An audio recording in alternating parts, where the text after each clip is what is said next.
नमस्कार, मैं विपिन कुमार।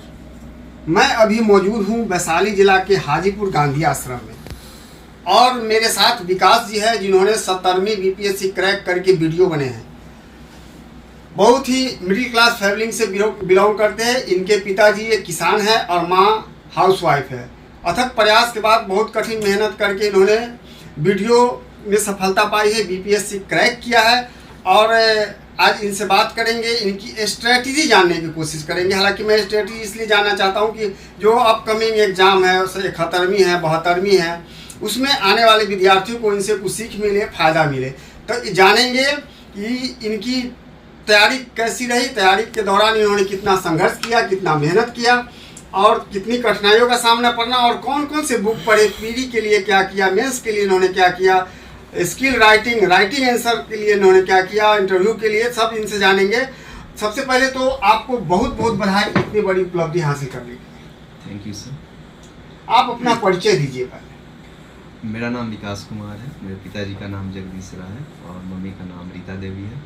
मैं हाजीपुर गांधी आश्रम का निवासी हूँ। मैंने अपनी प्रारंभिक शिक्षा सेंट पॉल हाई स्कूल से की है और अपना ग्रेजुएशन जमनीलाल कॉलेज से 2022 में कंप्लीट किया हूँ और ये मेरा प्रथम प्रयास है बीपीएससी में। आप इसकी तैयारी कब से शुरू कर दिए थे? तैयारी 2024 में किए थे फर्स्ट टाइम। वैसे मैं यूपीएससी का ही प्रिपरेशन कर रहा था पिछले 3 साल से। आपने तैयारी कहाँ से की? यूपीएससी के लिए मैंने किसी भी कोचिंग नहीं लिया हूँ। मैं यूपीएससी में जो पढ़ा हो उसी का यूज किया। मेंस टेस्ट सीरीज के लिए यूटेरिया का बस किया था उसको। प्री के लिए कौन कौन से बुक पढ़े? प्री के लिए क्या किया आपने?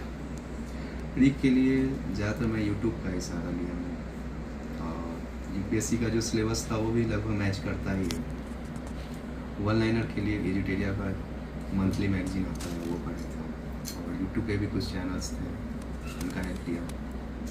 टेस्ट सीरीज और पीक्यूआई कितना मायने रखता है, कितना महत्वपूर्ण होता है विद्यार्थी के लिए? और दोनों में बात किया जाए तो मैं पीवाईक्यू को ज़्यादा इंपॉर्टेंस देता हूँ क्योंकि क्वेश्चन पीवाईक्यू आयोग के द्वारा पहले से पूछा जा चुका है। वैसे तो उसी को रिपीट नहीं करते हैं लेकिन उस कॉन्सेप्ट को यूज किया जाता है। लेकिन टेस्ट सीरीज़ में नए क्वेश्चंस एक्सपेरिमेंट करते हैं कोचिंग वाले, तो वो उतना ज़रूरत नहीं है, लेकिन आपको पीवाईक्यू पे ज़्यादा फोकस करना चाहिए। मैं ज़्यादातर पीवाईक्यू को ही लगा कर मतलब प्रीलिम्स देता हूँ चाहे मेंस। मेंस में क्या सब्जेक्ट क्या थे? मेन सब्जेक्ट क्या थे आपके? मेंस में मेरा ऑप्शनल हिस्ट्री था और बाकी सब्जेक्ट सेम होते हैं बाकी बच्चों के। आंसर राइटिंग की तैयारी कैसे किया आपने और कितना डिफिकल्ट है आंसर राइटिंग? आंसर राइटिंग में आपको क्वालिटी मैटर करता है, क्वांटिटी के अगर देखा जाए, क्योंकि मैं खुद लगभग 50 मार्क्स या 60 मार्क्स से छोड़ कर आया था, लेकिन जो भी लिखा हूँ, जो क्वेश्चन का डिमांड था उसको फुलफिल किया। तो एक्सपेक्टेड नहीं था क्योंकि क्वेश्चन छोड़ने के बाद भी नहीं होता है, लेकिन सर बोले थे कि क्वालिटी पे फोकस करना है, क्वेश्चन का डिमांड आपको फुलफिल करना है, न कि सिर्फ पेज भर कराना है। तो उतना क्वेश्चन छोड़ने के बाद भी अगर मैं क्वालिफाई कर रहा हूँ तो मुझे लग रहा है कि क्वालिटी पे ज़्यादा फोकस किया गया, क्योंकि 4-5 क्वेश्चन तो शॉर्ट में ही छूट गया था, फिर डीआई में फिर कुछ क्वेश्चन छूटा था, उसके बाद भी रिजल्ट आ रहा है। तो मतलब जाहिर सी बात है क्वालिटी पे ज़्यादा फोकस होगा उसमें चेक करते हैं। पहले अटेम्प्ट में आप वीडियो बन गए, अब आगे का क्या प्लान है, आगे क्या करना है? आगे का नहीं, पहले से ही प्लान था यूपीएससी का, ये तो बस प्लान बी के तौर पे था तो मैंने दे दिया था। अभी तो यूपीएससी का पूरा अटेम्प्ट बाकी है, देंगे वो पूरा। पढ़ाई के अलावा आपकी हॉबी क्या है?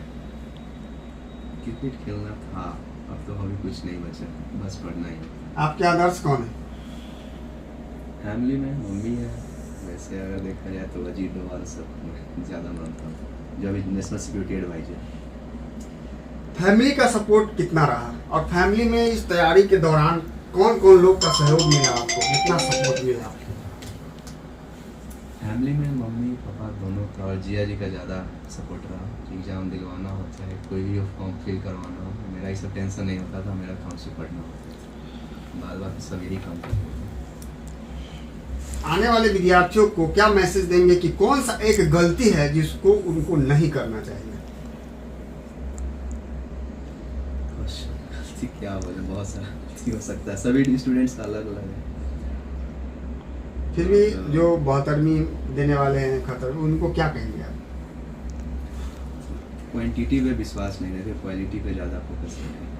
और कोचिंग जाना ज़रूरत नहीं है। आप मेंस के लिए कोचिंग लें, इंटरव्यू के लिए लें, उसके पहले अगर आपका बेस ठीक है तो ज़रूरी नहीं है कोचिंग लें। अब यूट्यूब पे बहुत सारा मटेरियल्स मिल जाता है पढ़ने के लिए, तो अगर आप एफर्ट नहीं कर पा रहे हैं तो पैसा देने की ज़रूरत नहीं है कोचिंग, आप ऐसे ही सेल्फ स्टडी भी करके पास हो सकते हैं। चलिए, विकास जी के मम्मी मेरे साथ है। सबसे पहले तो मम्मी से पूछते हैं कि आप कितना खुश है, आपको कैसा लगा कि बेटा वीडियो बन गया? बहुत खुश है, बहुत खुश है। और बताइए अपने बेटे के बारे में, आपको पहले से लगता था कि मेरा बेटा एक दिन ऐसा कुछ करेगा? हाँ, लगता था तो जरूर। शुरू से ही पढ़ने में अच्छा थे? शुरू से ही बहुत। विकास जी के वीडियो बनाने में जिनका सबसे ज़्यादा योगदान है वो है इनके जीजा। और जीजा जी इनके संतोष जी हैं, जो हमारे पीएचसी में कार्यरत है देसरी में। चलिए उनसे बात करते हैं कि आपका मेहनत रंग लाई।